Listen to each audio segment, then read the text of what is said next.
ભાઈ સાહેબ, શું આપને એડ્સ છે? ના, કાલે જ ટેસ્ટ રિપોર્ટ આવ્યો છે. હાઇપરટેન્શન અને ડાયાબિટીસ?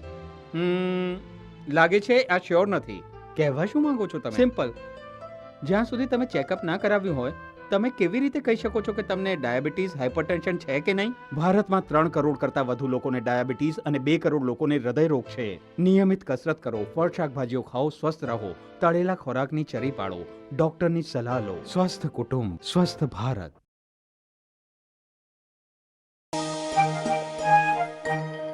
નમસ્કાર દર્શક મિત્રો, ભારત સરકારના આરોગ્ય અને પરિવાર કલ્યાણ મંત્રાલય અને દૂરદર્શન કમ્યુનિકેશન ડિવિઝન દ્વારા પ્રસ્તુત સ્વસ્થ ભારત કાર્યક્રમમાં હું આપનું સ્વાગત કરું છું. હું ડૉક્ટર મીના શાહ. આજનો ખાસ કાર્યક્રમ છે તે છે મેગેઝિન ફોર્મેટમાં, અને આજે આપણે ચર્ચા કરીશું અને ખૂબ બધા એક્સપર્ટ પાસે જાણીશું ડાયાબિટીસ વિશે. ડાયાબિટીસ એક એવો રોગ છે કે આજકાલ ભારત છે તે પૂરા વિશ્વના ડાયાબિટીસની જાણે રાજધાની બની ગઈ છે. પૂરા વિશ્વમાં સૌથી વધારે લોકો ડાયાબિટીસના ભારતમાં છે, અને આપણી વસ્તી વધારે છે ફક્ત તેના માટે જ નહીં, પણ જો પર્સન્ટેજ ગણવામાં આવે તો પણ જે પૂરા પોપ્યુલેશનનું જે પર્સન્ટેજ છે તેના ઘણા બધા લોકો ડાયાબિટીસથી પીડાય છે. અને દુઃખની વાત તો એ છે કે ઘણા લોકો એ જાણતા નથી કે તેમને ડાયાબિટીસ છે, અને ઘણીવાર મોડું થઈ જાય છે ડાયગ્નોઝ કરવામાં. ઘણીવાર એમને ઘણી બધી વિષમ અસરો થઈ ગઈ હોય છે અને ડાયાબિટીસ હોય છે તે પછી ખબર પડે છે. માટે મિત્રો, આપણે સૌએ ડાયાબિટીસથી બચવા માટે જાગૃત થવું પડશે.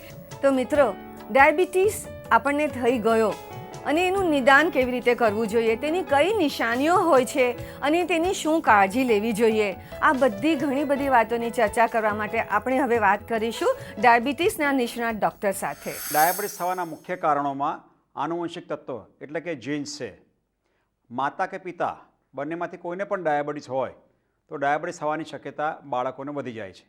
અને માતા અને પિતા બંનેને જો ડાયાબિટીસ હોય તો ડાયાબિટીસ થવાની શક્યતા 2 ગણી થઈ જાય છે. સાથે સાથે વધુ પડતું વજન જે ડાયાબિટીસ થવાનું મુખ્ય કારણ છે.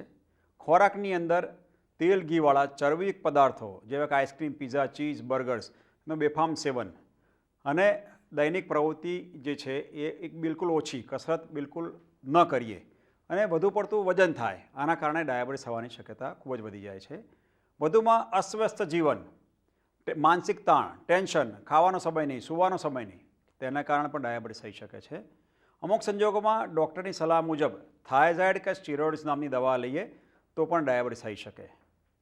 સામાન્ય રીતે ડાયાબિટીસને ઉદય જેવો રોગ કહેવામાં આવે છે કે શરૂઆતના તબક્કામાં કોઈપણ જાતના એના ચિહ્નો હોતા નથી, પણ અચાનક હૃદય રોગ આવે, લકવો પડે, કિડની ફેલ થાય ત્યારે જ ખબર પડે ડાયાબિટીસ છે, કાં તો કોઈ રેગ્યુલર તપાસ કરાવવા જઈએ, હેલ્થ ચેકઅપ કરાવવા જઈએ ત્યારે ખબર પડે કે ડાયાબિટીસ છે. પણ જ્યારે સિમ્ટમ્સ આવે, જેના ચિહ્નો આવે, તો ઊંઘમાંથી ઉઠીને પેશાબ કરવા જવું પડે, વારે ઘડે પેશાબ કરવા જવું પડે, નાના બાળકો પથારીમાં પેશાબ કરી નાખે, ભૂખ વધારે લાગે, તરસ વધારે લાગે, છતાં વજન ઘટતું જાય, અશક્તિ લાગે, હાથે પગે ખંજવાળ આવે, આવા ઘણા ચિહ્નો છે જેના કારણે એક જણને ખબર પડે કે ડાયાબિટીસ છે કે નહીં. ડાયાબિટીસના નિદાન માટે ભૂખ્યા પેટે લોહીની અંદર સાકરનું પ્રમાણ જાણવું ખૂબ જ જરૂરી છે. એનું પ્રમાણ જો 126 મિલીગ્રામ% વધારે આવે, અથવા તો ગ્લુકોઝ પીવડાવીએ, 75 ગ્રામ ગ્લુકોઝ પીવડાવીને એને 2 કલાક પછી ટેસ્ટ કરીએ, અને જો 200થી ઉપર આવે તો ડાયાબિટીસ થયો કહેવાય. ઘણા સંજોગોમાં તકલીફ હોય, કોઈ સિમ્ટમ્સ હોય, ચિહ્નો હોય અને શુગર કરાવો, અને જો 200થી ઉપર આવે તો ડાયાબિટીસ થયો કહેવાય. પણ ડાયાબિટીસ નિદાન પૂરું ક્યારે થયું કહેવાય? જ્યારે ડાયાબિટીસના કારણે એની આંખ, મગજ, હૃદય, કિડની, નસો પરની આડઅસરની પણ જાણકારી મેળવીએ. સાથેમાં જ્યારે એક વખત ડાયાબિટીસની દવા ચાલુ થઈ જાય, એની પ્રોપર તમને સારું થઈ જાય, પછી પણ આંખ બંધ કરી દેવા જેવી હોતી નથી.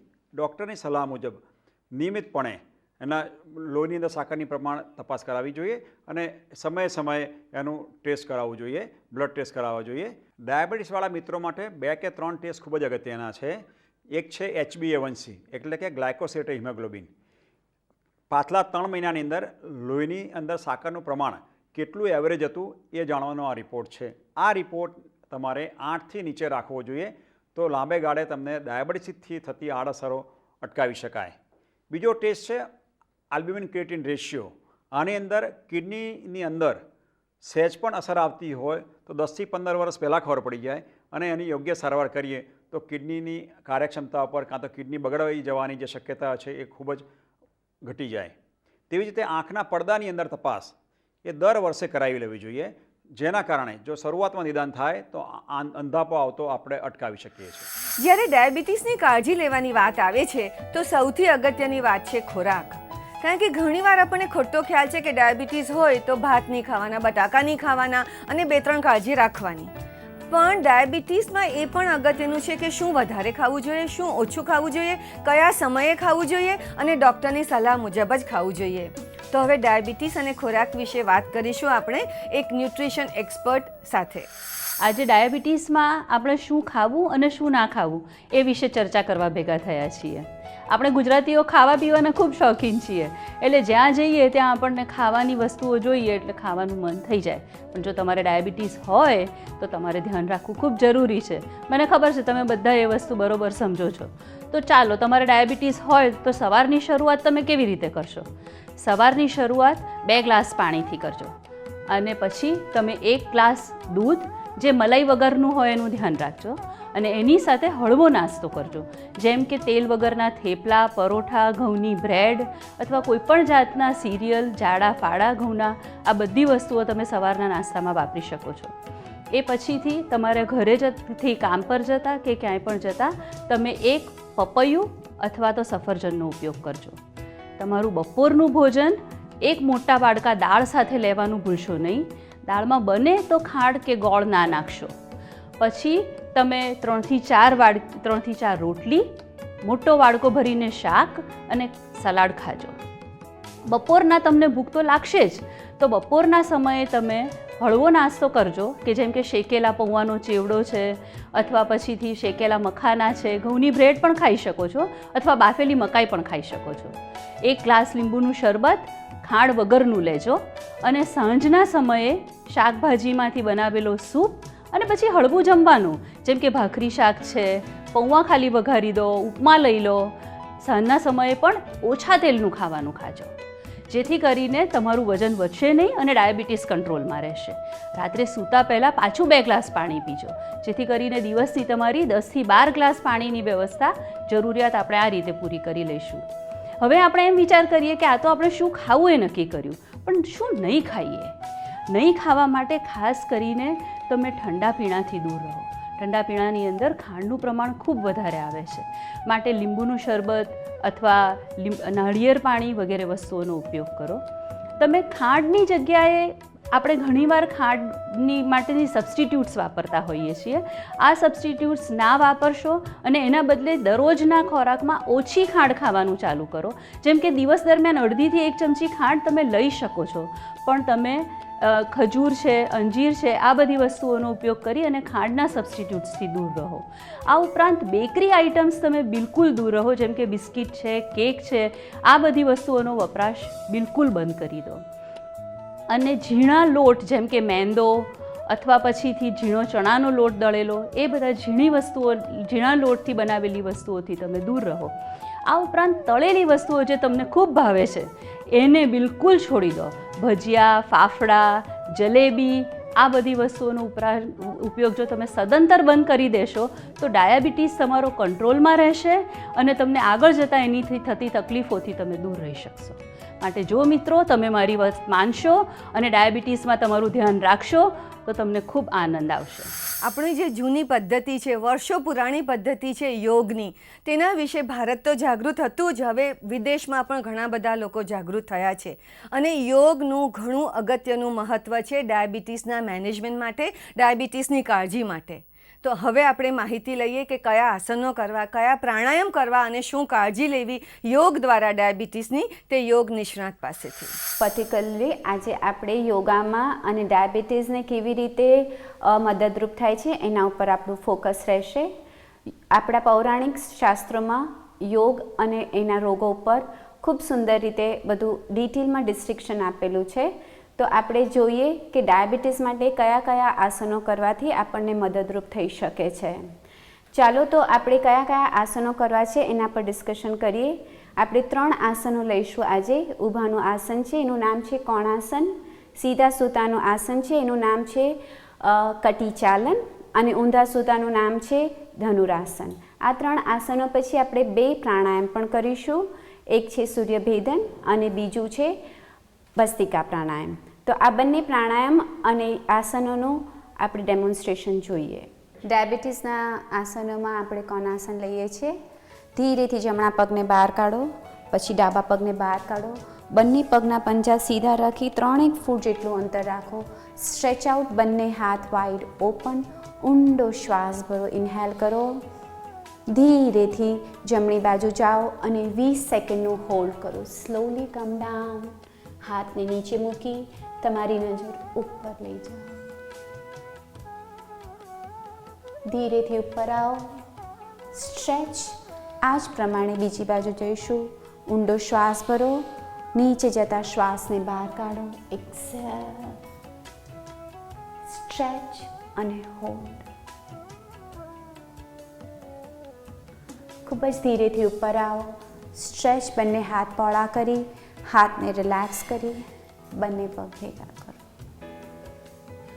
ડાયાબિટીસનો અક્ષીર આસન છે કટી ચાલન. આપણે એનું ડેમોન્સ્ટ્રેશન જોઈશું. ધીરેથી બંને પગને સ્ટ્રેચ આઉટ કરો અને સીધા સૂઈ જાઓ. Relax self. ધીરેથી બંને હાથ વાઇડ ઓપન કરી દો. ઊંડો શ્વાસ ભરી જમણા પગને લિફ્ટ કરી ડાબી બાજુ પ્રેસ કરો. ડાબા ફરીથી લિફ્ટ કરી એને પાછો નીચે લાવો. હવે ડાબા પગને લિફ્ટ કરી જમણી બાજુ પ્રેસ કરો, એને લિફ્ટ કરી નીચે લાવો. Keep continue doing this thing. બંને બાજુ 15 વખત કરો. ધીરે ધીરે તમે 60 વખત આ વસ્તુને કરી શકો છો, જે તમને ખૂબ જ મદદરૂપ થશે. પછી છેલ્લે એને પ્રેસ કરીને હોલ્ડ કરો.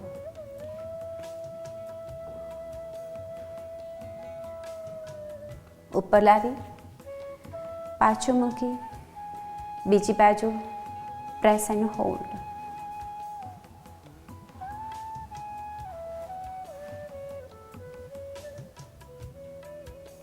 ઉપર લાવી પાછું મૂકી રિલેક્સ યોરસેલ્ફ.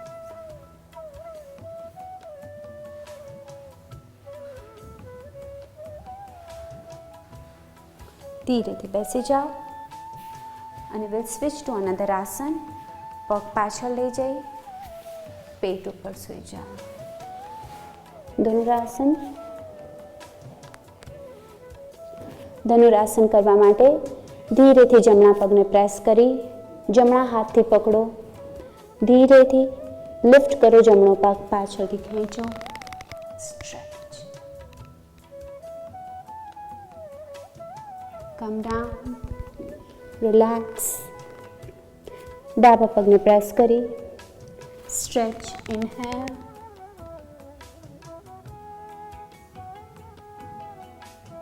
કમ ડાઉન. આ ઇઝી વર્ઝન છે, એક એક પગથી કરવાનું. બંને બાજુનો પગ લઈ હવે થોડું ડિફિકલ્ટ વર્ઝન કરીશું. ધીરેથી એક બાજુનો પગ પકડો, પછી બીજો પગ પકડો. ઊંડો શ્વાસ ભરી ધીરેથી પગને સ્ટ્રેચ કરતા જાઓ.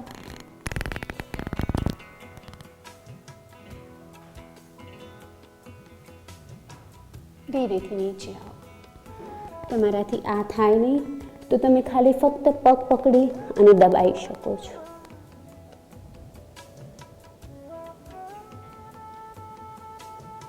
ધનુરાસન કર્યા પછી રિલેક્સેશન જરૂરી છે.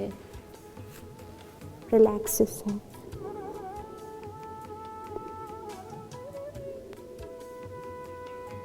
પ્રાણાયામ બતાવીશું. પદ્માસનમાં તમે જમણો પગ ઉપર લઈ જાઓ અને ડાબો પગ એના ઉપર. તમારાથી પૂર્ણ પદ્માસન ના થાય તો તમે અર્ધ પદ્માસન ખાલી એક પગ ઉપર રાખીને પણ કરી શકો છો. વિડુપસ્સિકા પ્રાણાયામ. ધીરેથી બંને હાથ સીધા લઈ જવાના. હાથ જ્યારે સીધા હોય છે ત્યારે તમે શ્વાસ ભરો છો, હાથ અંદર જાય છે, તમે શ્વાસને ફોર્સફુલી બહાર કાઢો છો. Will do the action.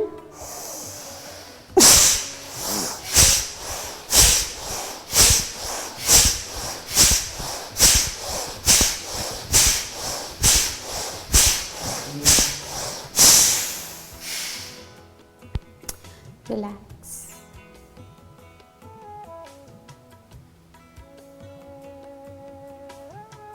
Variation માટે સેમ વસ્તુ હાથ ઉપર લઈ જઈને પણ કરીએ છીએ.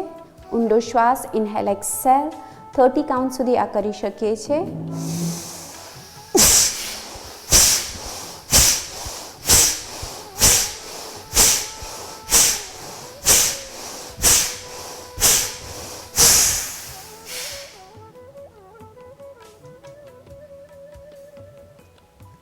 Last variation bhastrika પ્રાણાયામનું.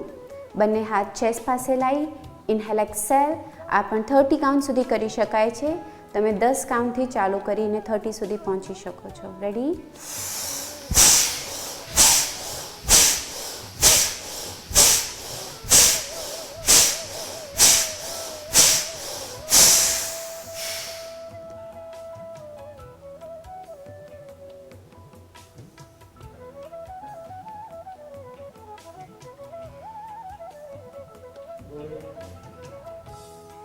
ધીરેથી જમણા હાથની 2 આંગળીઓથી તમારા ડાબા નાકને બંધ કરો અને જમણી બાજુથી ઇન્હેલ એક્સેલ લેવાનું છે અને સ્પીડ એની ધીરે ધીરે વધારતા જવાની છે.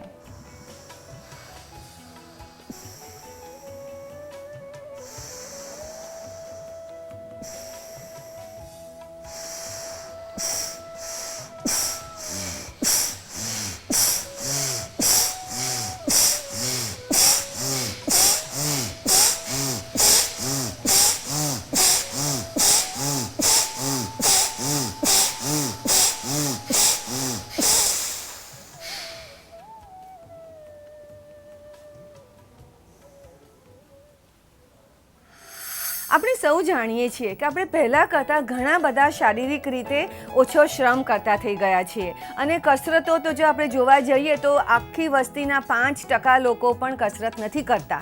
એટલે જે આપણી જીવનશૈલી બદલાય છે કે જે વધારે બેઠાડું થઈ છે, ઉપરથી આપણે શારીરિક શ્રમ ઓછો કરીએ છીએ, કસરત ચાલવા ઉપર પણ ધ્યાન નથી આપતા, તો ડાયાબિટીસ થવાની શક્યતા વધે છે અને ડાયાબિટીસ જો થયો હોય તો તેને કંટ્રોલ રાખવાનું પણ મુશ્કેલ બને છે. તો હવે કઈ કસરત કરવી જોઈએ, કેટલો સમય કરવી જોઈએ અને કેવી રીતે કરવી જોઈએ, આ બધી માહિતી આપણે લઈએ કસરતના નિષ્ણાત પાસે.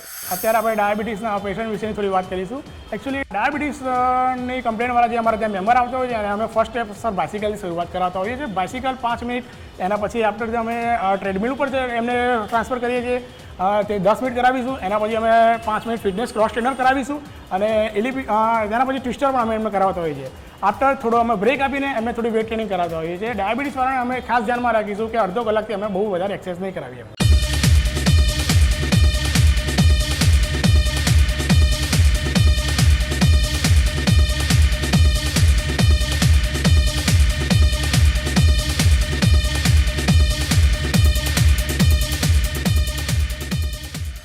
આપણે ઘણી બધી માહિતી લીધી કે ડાયાબિટીસમાં શું કાળજી લેવી જોઈએ, ખોરાકની શું કાળજી લેવી જોઈએ, કસરતો કઈ કરવી જોઈએ, પણ ડાયાબિટીસની સારવારના કયા અગત્યના પાસાઓ છે અને સારવાર ન લઈએ તો કયા પ્રકારના કોમ્પ્લિકેશન એટલે કે વિષમ અસરો શરીરના જુદા જુદા અંગો પર થઈ શકે છે, આ બધી જ માહિતી હવે આપણે લઈએ ડાયાબિટીસના નિષ્ણાત ડૉક્ટર પાસે. હવે આપણે વાત કરીશું ડાયાબિટીસમાં સારવારની. સારવારના 4 મુખ્ય અંગ છે. એ ખોરાક, એ કસરત યોગ, દવા અને ઇન્સ્યુલિન. ડૉક્ટરની સલાહ મુજબ જો ખોરાક, કસરત અને યોગાભ્યાસ કરશો તો 30% ડાયાબિટીસ, 30% દર્દીઓનો ડાયાબિટીસ વગર દવાએ કાબૂમાં રાખી શકાય છે અને બાકીના 70%ની અંદર ડાયાબિટીસની દવાની અંદર 30 થી 40% ઘટાડો કરી શકાય છે. અમુક સંજોગોની અંદર ઇન્સ્યુલિન આપવાની ડૉક્ટર સલાહ આપે છે. જ્યારે પેન્ક્રિયાઝ જે મધુબીન નામની ગ્રંથિ છે એની અંદરથી ઇન્સ્યુલિન જો સ્રાવ છે જે ખૂબ ઓછો થઈ જાય, કોઈ વખત કીટોએસિડિસ છે એટલે કે લોહીની અંદર ઝેરી તત્વો ફરવા માંડે, કોઈ વખત ઇન્ફેક્શન થાય, ઓપરેશન કરવું પડે, અમુક સંજોગોની અંદર ઇન્સ્યુલિન લેવાની ડૉક્ટર સલાહ આપે છે. જ્યારે ડૉક્ટર સલાહ આપે કે ઇન્સ્યુલિન લેવું જરૂરી છે ત્યારે તમે વિધાઉટ કોઈ હિચકચાહટ, તમારા કોઈ બી અચકાયા વગર તમારે ઇન્સ્યુલિન લેવું જોઈએ. આધુનિક સરસ સોયો પેનો આવે છે જેનાથી સોય ખૂબ જ પાતળી આવે છે, સોય ખૂબ જ નાની હોય છે. આમ તમે મારો તો તમને ખબર જ નહીં પડે. કીડી ચટક્યાથી બી ઓછું પેન થાય છે, માટે એનાથી ગભરાવાની કોઈ જરૂર નથી. જો ડાયાબિટીસને કાબૂમાં ન રાખો તો લોહીની અંદર સાકરનું પ્રમાણ ઉત્તરોત્તર વધી જાય છે, જે શરીરના બધા જ અવયવોને નુકસાન કરે છે. જેમ કે હૃદયરોગ થવાની શક્યતા 2 થી 4 ગણી થાય છે. યુવાન વયે હાર્ટ એટેક આવી શકે, ઘણી વખત બચાવવો મુશ્કેલ પડે છે. તેવી જ રીતે લકવો, મગજની અંદર લોહી ઓછું ફરે અને પેરાલિસિસ થાય અને શક્યતા પણ 2 ગણી વધી જાય છે. કિડનીની કાર્યક્ષમતા પર વિપરીત અસર થવી અને કિડની ફેલ થવી એની શક્યતા 17 ગણી વધી જાય છે. આજે જે ડાયાલિસિસ થાય છે, કિડની બદલાવી પડે છે, એમાંથી 40 થી 50% દર્દીઓને ડાયાબિટીસ હોય છે. તેવી જ રીતે આંખમાં અંધાપો આવો, જે યુવાન વય 20 થી 44 વર્ષની ઉંમરની અંદર અંધાપો આવવાનું મુખ્ય કારણ ડાયાબિટીસ છે. ડાયાબિટીસના દર્દીઓ હોય છે હૃદય, આંખ અને કિડનીની નિયમિત રીતે સંભાળ લે છે, પરંતુ પગની સંભાળ લેવાનું મોટા અંશે ટાળે છે. લોકોને ખબર નથી હોતી કે પગની સંભાળ કઈ રીતે લેવી. પગની સંભાળ લે તો ઘણી બધી વાર ગેંગ્રીન થતું હોય છે. ગેંગ્રીન થવાના મુખ્યત્વે કારણોમાં પગની જે ધમનીઓ હોય છે એ ધમનીમાં બ્લોકેજ થવાના કારણે બ્લડ સપ્લાય પગનો ઓછો થઈ જાય છે અને ગેંગ્રીન થાય છે. બીજું કે ન્યુરોપેથી એટલે કે પગની ચેતાના નબળાશના કારણે સેન્સેશન ઓછા થઈ જાય, દુખાવો થતો નથી, એના કારણે ગેંગ્રીન થાય છે. બીજું કે પગમાં લાંબા સમયના ચાંદા પડી ગયા હોય, એમાં જમ્સ એટલે બેક્ટેરિયા લાગવાના કારણે ઇન્ફેક્શન થાય છે, ચેપ સડો થાય છે, એના કારણે બી ગેંગ્રીન થતું હોય છે.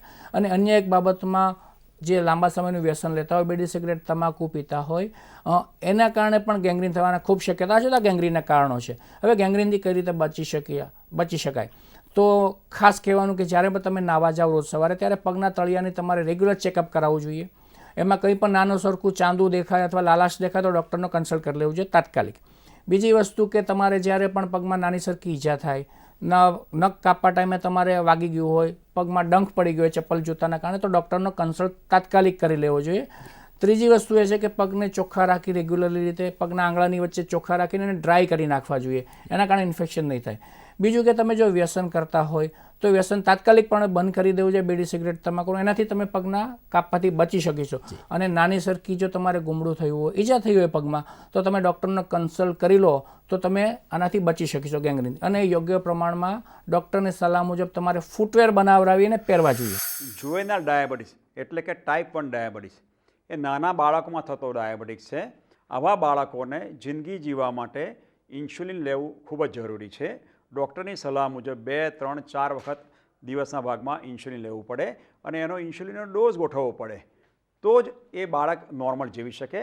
જે આધુનિક જે અત્યારે સારવાર ચાલી રહી છે અને આધુનિક રીતે જે તપાસ થાય છે એ પ્રમાણે જો તમે યોગ્ય સારવાર કરો તો એક નોર્મલ માણસની જેમ તમારું બાળક એનો ગ્રોથ પણ થાય, એનું કેરિયર પણ થાય અને એક નોર્મલની માણસની જેમ એ આમ જિંદગી જીવી શકે છે. તો મિત્રો, જો તમને ખબર પડી કે ડાયાબિટીસ તમને છે કે તમારા કોઈ કુટુંબીજનને છે, તો થોડી ઇમ્પોર્ટન્ટ ટિપ્સ આપવા માંગુ છું કે ડાયાબિટીસ છે તે ખબર પડે તો ગભરાવાનું નહીં. દરેક વ્યક્તિએ પોતાના ડાયાબિટીસ સાથે મિત્રતા કરવી પડશે. ડાયાબિટીસ એક એવો રોગ નથી કે આજે થયો છે ને કાલે મટી જશે. તે જીવનભર આપણને સાથ આપવાનો છે. તો જો તમને ખબર પડે કે ડાયાબિટીસ છે તો તેની માહિતી લો, કોઈ સારું પુસ્તક ખરીદો, ઇન્ટરનેટ પરથી માહિતી લો, ડૉક્ટરને મળવા જાઓ ત્યારે પણ મેક્સિમમ ઇન્ફોર્મેશન લો. આ સાથે ડાયાબિટીસ અંગેનો આજનો અમારો કાર્યક્રમ પૂરો થયો. આ બધી જ માહિતી સરસ રીતે તમે સાંભળી જશે, પણ તેને જીવનમાં પણ ઉતારજો અને બીજા લોકોને પણ જણાવજો. આવજો. પહોંચે સૂચના હર આંગન દ્વાર, પ્રયાસરત કેન્દ્ર સરકાર. हाँ, स्वस्थ हो जन जन अपना, स्वस्थ हो जन जन अपना, तन मन रहे निरोगी सबका, स्वस्थ भारत का ये सपना.